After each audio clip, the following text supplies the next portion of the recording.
ሰላም ጤና ይስጥልኝ ቤተሰቦች፣ ቦሊድ ወቅታዊ በሚለው ፕሮግራም በድጋሚ ተገናኝተናል።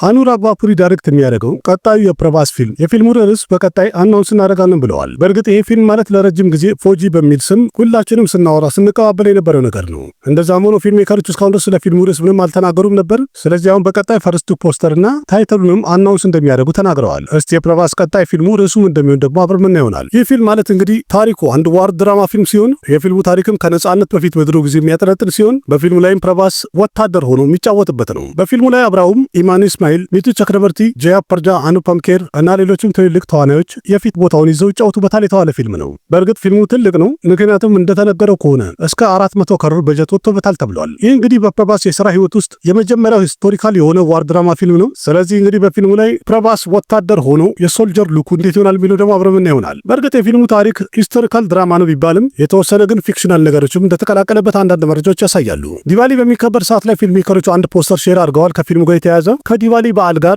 የሚመጣጠንና የሚመስል ፖስተር ለእይታ አብቅተዋል። የፊልሙ ቀረጻ በኃይለኛው ተጣጥፎ እየቀጠለ ነው ያለው። በቀጣይ እንግዲህ አናውንስ የሚያደርጉት ደግሞ ምንድን ነው የሚለውን አብረን እንጠብቃለን። ታዋቂው ዳይሬክተር አያን ሙከርጂ ዱምፎርን አልሰራም ብሎ ወደኋላ ሸሽቷል። ምክንያቱም በአሁኑ ሰዓት ላይ ሙሉ ትኩረቱ ያለው ብረማስተር ክፍል 2 ዴቭ የተሰኘው ላይ ነው። አያን ሙከርጂ በአሁኑ ሰዓት ላይ እንግዲህ ያሰበው ዋርቱና ዱምፎር የመሰሉ ፒውር አክሽን ፊልሞች ለሱ የሚሆኑ አይደሉም። ስለዚህ አሁን እሱ ከዱምፎር ዳይሬክት ከማድረግ ወደኋላ ሸሽቷል። በእርግጥ ዋርቱ ከመውጣቱ በፊት የተሰማው ዜና የዋርቱ ፊልም ፕሮዲውሰር የሆነው አዲት ቾብራ የአያን ሙከርጂ ስራውን ካየ በኋላ በጣም ስለወደደው ስለተመቸውም በጣም ደስ ብሎት ዋርቱ የሚለው ፊልም ለእይታ ከመብቃቱ በፊት አያን ሙከርጂ ዱምፎርን ዳይሬክት እንዲያደርግ አስፈርሞታል ተብሎ ነበር። ግን ያው ሁላችሁም እንደምታውቁት ኦገስት 14 ለእይታ የበቃው ዋርቱ የተሰኘው ፊልም በጣም በሚያስጠላ ሁኔታ ፍሎፕ አድርጎ ነበር። ተመልካቹም አያን ሙከርጂ በቀጣይ ዱምፎርን ዳይሬክት እንደሚያደርግ ካወቁ በኋላ አያን ሙከርጂን በጣም ትሮል ሲያደርገው ነበረ። ምክንያቱም ልክ እንደ ዋርቱ ዱምፎርን በጣም ትልቅ ፊልም ስለሆነ እየወቀሱት ነበር። ስለዚህ አያን ሙከርጂ ለአዲት ቾብራ እንግዲህ ዱምፎርን ዳይሬክት እንደሚያደርገው በግልጽ ነግሮታል። የብረማስተር ክፍል 2 ስክሪፕቱ ሙሉ ለሙሉ ተዘጋጅቷል ተብሏል። የፊልሙ ቀረጻም 2026 ላይ እንደሚጀምር ተነግሯል። ግን ረንቢር ከፑር እስከ መቼ ነው ፍሪ የሚሆነው የሚለውን በቀጣይ እናየዋለን አብረን። በ2026 ሰኒ ፓጂ ሌላ አንድ ፊልም ይዞ እየመጣ ነው ያለው። ያ ፊልም ርዕሱ ገብሩ ይሆናል ተብሏል። ይህ ገብሩ የተሰኘው ፊልም ድራማ ፊልም ይሆናል የተባለ ሲሆን ከሶኒ ዶል ጋርም በፊልሙ ላይ ሲምረን በጋና ሪት ከማኒም ከፊት መሪ ቦታውን ይዘው ይጫወቱበታል የተባለ ፊልም ነው። ከሁለት ቀን በፊት ገብሩ የተሰኘው ፊልም አናውንስመንቱ ላይ አንድ ሞሽን ፖስተር ለእይታ ይበቃ ሲሆን ፖስተሩ ላይም ሶኒ ዶል ብሎ ይታያል። ከገብሩ ጭምር እንግዲህ በ2026 ሰኒ ፓጂ 3 ፊልሞች የተረጋገጡ ሲሆን ሌሎች ፊልሞች ደግሞ ቀርጻ ላይ ያሉት። ይህም ማለት በአጠቃላይ 5 ፊልሞች እየሰራ ነው ማለት ነው። በእርግጥ መጀመሪያ ለእይታ የሚበቃው ቦርደር የተሰኘው ፊልም ሲሆን ይህ ፊልምም ጃንዋሪ 22 2026 ለእይታ ይበቃል ተብሏል። ሁለተኛው ፊልም ገብሩ ነው። ማርች 13 2026 ለእይታ ሲበቃ ሶስተኛው ፊልም ደግሞ ራማይና ነው። ዲቫሊ 2026 ላይ ለእይታ ይበቃል። ከዛ ሌላ ላሆር 1947 የተሰኘው ፊልም ሙሉ ለሙሉ ቀረጻው እንደጨረሰ ተነግሯል። ከኔትፍሊክስ ጋር ደግሞ የሚሰራው ኢካ የተሰኘው ፊልም ቀረጻውን እስከ 2026 አጋማሽ ድረስ እንደሚጨርስ ተነግሯል። ስለዚህ እንግዲህ 2026 ለሶኒ ፓጂ ቀንቶታል ማለት ማካበድ አይሆንም። ምክንያቱም ከነዚህ መሃል ቦክስ ኦፊስ ላይ ምርጥ ገንዘብ ይሰራሉ ተብሎ የሚጠበቁ ብዙ ፊልሞች አሉ። እኔ እንኳን ራማይና የተሰኘውን ፊልም ለማየት በጣም ጓጉቻለሁኝ። ግን ቦርደር 2 እና ላሆር 1947 የተሰኙ ፊልሞች እነሱንም በጣም ማየት ፈልጋለሁ። እናንተ ስለ ሶኒ ፓጂ ቀጣይ ፊልሞች ምን ትላላችሁ? ያላችሁን ሐሳብ አስተያየት ኮሜንት ላይ ጻፉልኝ። ዲቫሊ በሚከበር ሰዓት ላይ የአከንዳ ፊልም ሜከሮች አናውንስ እንዳደረጉት ከሆነ ኦክቶበር 24 ላይ ብላስቲንግ ሮር የሚል ግሊፕስ ለእይታ ይበቃል ብለዋል። ወይም አንድ ቪዲዮ እንደሚለቁ አናውንስ አድርገዋል። ጁን 9 ላይ የአከንዳቱ የመጀመሪያ ቲዘሩ ለእይታ በቅቶ ነበረ። የባላክሪሽና ትወናና ከጀርባ የሚሰማው ቢጂኤሙ በጣም ተደንቆ ነበረ። ስለዚህ አሁን ደግሞ ብላስቲንግ ሮር ብለው የሚለቁት ቪዲዮ ደግሞ ምን ይመስላል የሚለውን አብረን ይሆናል። ፊልሙ ቀረጻውን ጠቅላላ ጨርሷል እንደተባለው ከሆነ ፊልሙም በዓለም አቀፍ ደረጃ ዲሴምበር 5 ለእይታ ይበቃል ተብሏል። አከንዳቱ ማለት በፓን ኢንዲያ የሚለቀቅ ትልቅ ፊልም ሲሆን ሂንዲ ቦክስ ኦፊስ ላይ ዱረንደር ከተሰኘው ፊልም ጋር ክላሽ ያደርጋል ማለት ነው። ስለ አከንዳቱና ዱረንደር ክላሽ ምን ትላላችሁ? ያላችሁን ሐሳብ አስተያየት ኮሜንት ላይ ጻፉልኝ።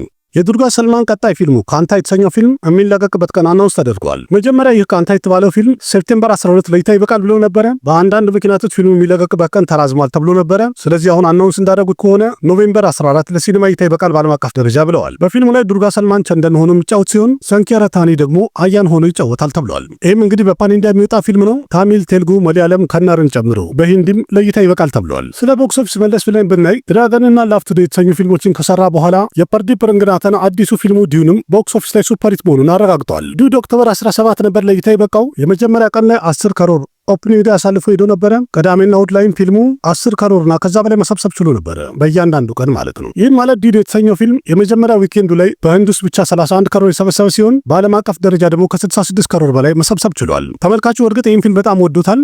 ስለዚህ ላይፍ ታይሙን ሲጨርስ እንግዲህ 150 ከሮር መድረሱ የተረጋገጠ ነው ለማለት ያስደፍራል። በእርግጥ በጀቱ 30 ከሮር ነው። ገና ካሁኑ ቦክስ ኦፊስ ላይ ሱፐር ሂት መሆኑን አረጋግጧል ፊልሙ።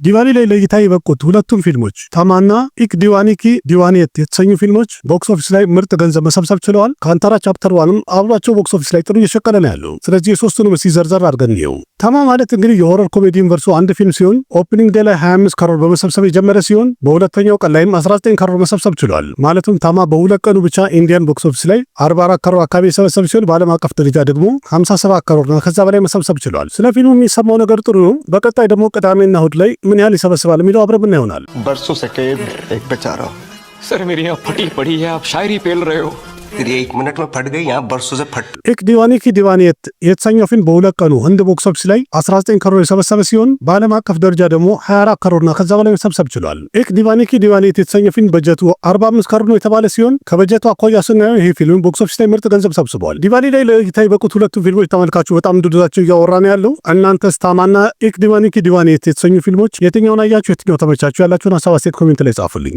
तुम सबसे कहती फिरती हो ना कि मैं तुम्हारी जिंदगी का रावण हूँ, तो इतिहास का मैं पहला रावण हूँ जो सीता को खुद का ካንታራ ቻፕተር 1ም ቢሆን ሂንዲ ቦክስ ኦፊስ ላይ 190 ከሮር የሰበሰበ ሲሆን በሁሉም ቋንቋዎች ደግሞ ህንድ ውስጥ 550 ከሮርና ከዛ በላይ መሄድ ይችላል። በዓለም አቀፍ ደረጃ ፊልሙም 800 ከሮር መድረሱ አነጋጋሪ አድርጎታል። ፊልሙ አሁንም እንደተወደደ እንግዲህ ቦክስ ኦፊስ ላይ እየቀወጠው ነው ያለው። ላይፍ ታይሙን ሲጨርስ ደግሞ ምን ያህል ይደርሳል የሚለውን ደግሞ አብረን እናያለን።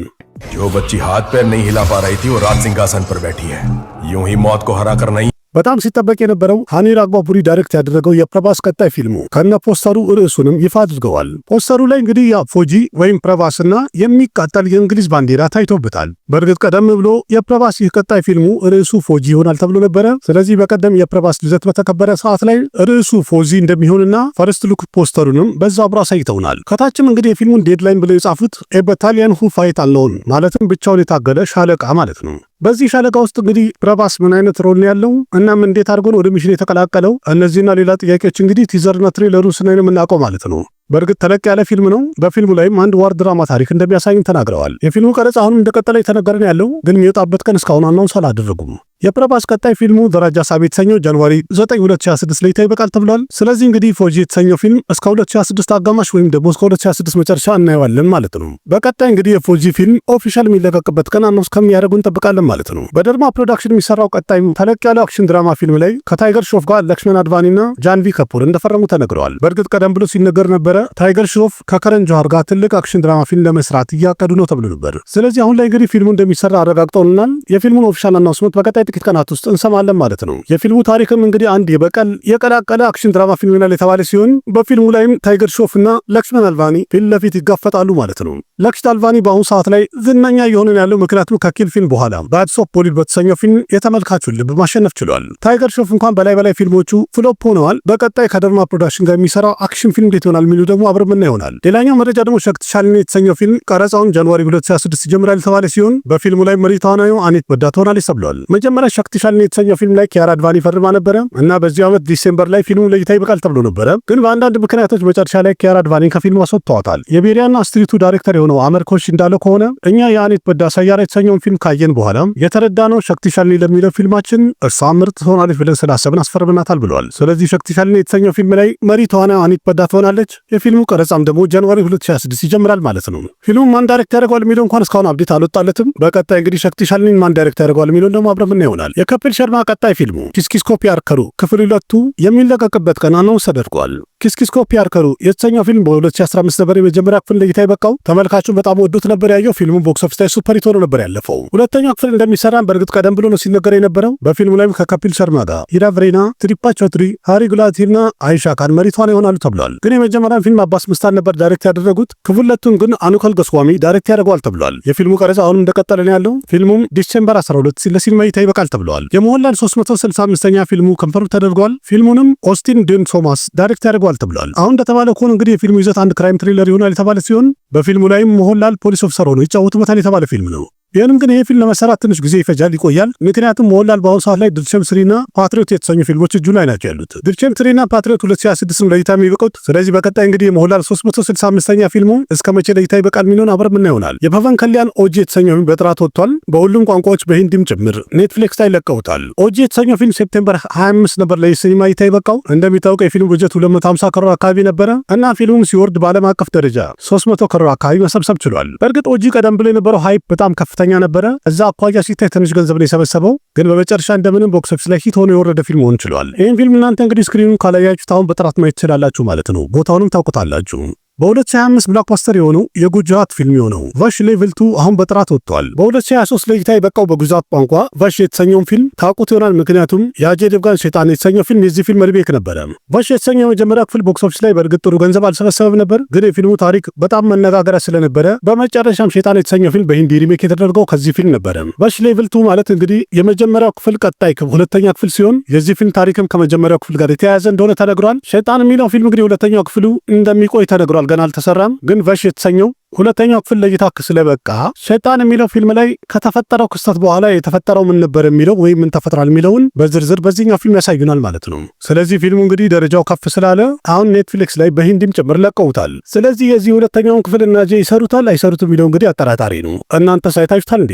ካያችሁት ደግሞ ያላችሁን ሐሳብ አስተያየት ኮሜንት ላይ ጻፉልኝ ተብሏል። ሮናልድ ማን ይገምታል? ኤርፖርቱ ጽዳት ሰራተኛ የነበረ ይህ አንድ ግለሰብ ህይወቱ በምን አይነት መልኩ ይቀየራል? ዘር ማንዘሮቹ ቁጭ ብለው የሚበሉት ይሆናል ብሎ ማን ይገምታል? ዓለም ድንቅ ናት በሚለው ፕሮግራም በድጋሚ ተገናኝተናል። በዚህኛው ዩቲዩብ ቻናል ላይ የምታደርጉልኝ ድጋፍና ትብብር በጣም አመሰግናለሁኝ። አሪፍ እየቀጠለ ነው ያለው። ግን ሌላም አንድ ቻናል አለኝ፣ ዓለም ድንቅ ናት የተሰኘ ምርጥ የሆኑ አስደናቂ ቪዲዮዎችና አስተማሪ ቪዲዮዎችን ማቀርብበት ሁለተኛ ቻናል ስላለኝ እንደተለመደው እዚህ ላይ ጠፋ በሚል ሰዓት ላይ እዛ ላይ ገብታችሁ ላይክና ኮሜንት እንዲሁም ሰብስክራይብ በማድረግ ለጓደኞቻችሁ ሼር በማድረግ እንድትተባበሩኝ በአክብሮት እጠይቃለሁኝ። አሪፍ ነገር ታገኛላችሁ፣ በጣም ትማሩበታላችሁ፣ ዘና ፈታ ትሉበታላችሁ፣ ትደነቁበታላችሁ። ቆንጆ ቪዲዮዎችን አቀርባለሁኝ።